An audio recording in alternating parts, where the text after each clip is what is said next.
Hi friends, welcome to Pudhumalar vlogs.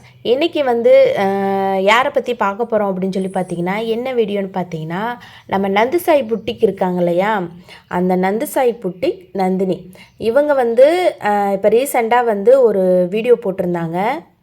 என்ன video அப்படின்னு சொல்லி பார்த்தீங்க அப்படின்னாக்க, ப்ரெக்னென்சி டெஸ்ட்டு வந்து பாசிட்டிவ் அப்படிங்கிற மாதிரி சொல்லி போட்டிருந்தாங்க. ஏற்கனவே அவங்களுக்கு ஒரு பையன் இருக்கான். அது வந்து முதல் கணவருக்குள்ள பையன். ரெண்டாவது தானே இந்த அமர் பையனை வந்து கல்யாணம் பண்ணியிருக்காப்படி.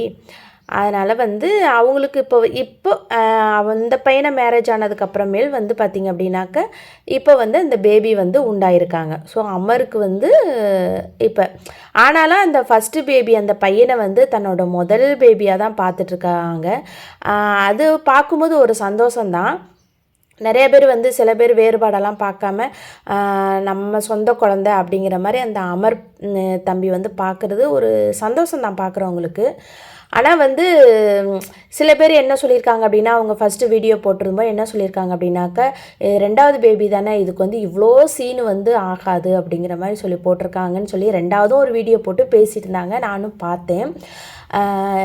சீன் மாதிரி தான் இருக்கும். ஏன் அப்படின்னாக்க, எனக்கும் கொஞ்சம் கூட அது ஒரு சீனாக தான் இருக்கிற மாதிரி இருந்துச்சு.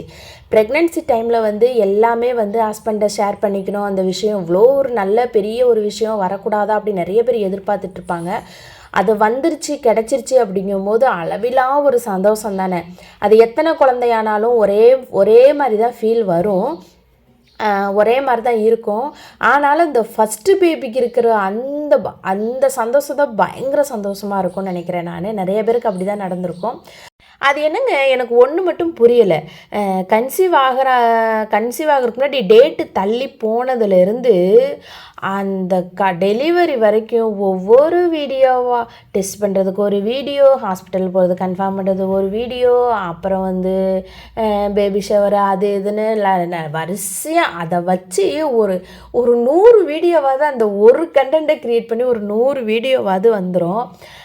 இது வந்து இப்போ வந்து ட்ரெண்டிங் ஆகிட்டு வந்துருக்கு. இதெல்லாம் முன்னாடிலாம் வந்து கன்சீவ் ஆகிறதும் தெரியாது, அந்த காலத்துலலாம் கன்சீவ் ஆகிறதும் தெரியாது, குழந்த பிறக்கிறதும் தெரியாது, அப்படி இருந்துச்சு. இப்போல்லாம் வந்து அந்த பேபி ஷூட்டு, அந்த பேபி ஷவர் அப்படின்னு சொல்லிட்டு அந்த ஃபோட்டோ ஷூட் எடுக்கிறாங்க பாருங்களேன். கன்சீவாக இருக்கும் போது அந்த வளகாப்புலலாம் ஃபோட்டோ ஷூட் எடுக்கிறாங்க. அப்படியே வயிறை ஃபுல்லாக வெளியே காட்டிடுறாங்க, வெளியே காட்டிட்டு அப்படியே ஃபோட்டோ எடுக்கிறாங்க. அப்போல்லாம் வந்து நம்ம கைகால் வெளியில் காட்டுறதுக்கே அவ்வளோ பயமாக இருக்கும். இப்போல்லாம் வந்து ஃபுல்லாக வயிறை ஃபுல்லாக வெளியில் வந்து காட்டிக்கிட்டு, அது ஒரு சமயம் அழகு. அந்த அழகை வந்து யார் ரசிக்கணும்? நம்ம வீட்டுக்கார் ரசிக்கணும். அப்படி மாதிரி இருக்கிறது ஓகே.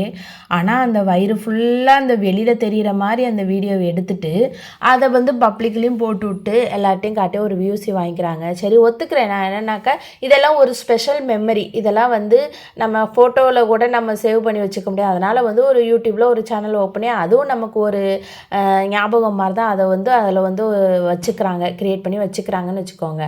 இருந்தாலும் இதெல்லாம் ஒரு தேவையா? அதாவது யூரின் டெஸ்ட் பண்ணி அந்த இதை கூட, அந்த மூமெண்ட்டை கூட நம்ம வந்து மக்கள்கிட்ட ஷேர் பண்ணணுமா அப்படிங்கிறது எனக்கு ஒரு கொஸ்டின் மார்க்காக இருக்குது. ஏன்னா இப்போ நிறைய பேர் வந்து இதை வந்து ஒரு வீடியோவாகவே ஒரு கண்டென்ட்டாகவே பண்ணிக்கிட்டு இருக்காங்க. ஏகப்பட்ட வீடியோஸ் நானும் பார்த்துருக்கேன். ஹஸ்பண்டுக்கு சர்ப்ரைஸ் கொடுக்கணும் அப்படின்னு சொல்லிட்டு ரூமெல்லாம் பயங்கரமாக டெக்கரேட் பண்ணி யூரின் டெஸ்ட் பண்ணி அதை வந்து வீடியோ எடுத்து அதை வந்து பப்ளிக்கில் போட்டு, ஆனால் அதுக்கெல்லாம் வியூஸ் வந்து பயங்கரமாக போகுது. ஏன் போகுது அப்படின்னு சொல்லி தெரிஞ்சுக்கிட்டிங்க அப்படின்னாக்க, நிறைய பேர் குழந்தைக்காக ஏங்கிட்டு இருக்காங்க. இப்போ வரைக்கும் எக்கச்சக்கான கோடிக்கணக்கான பல கோடிக்கணக்கான பேர் வந்து குழந்தை இல்லை, குழந்தைக்காக வெயிட் பண்ணிகிட்டு இருக்காங்க. அப்படி உள்ளவங்களாம் இந்த வீடியோவை வந்து ரொம்ப ரசித்து பார்க்குறாங்க.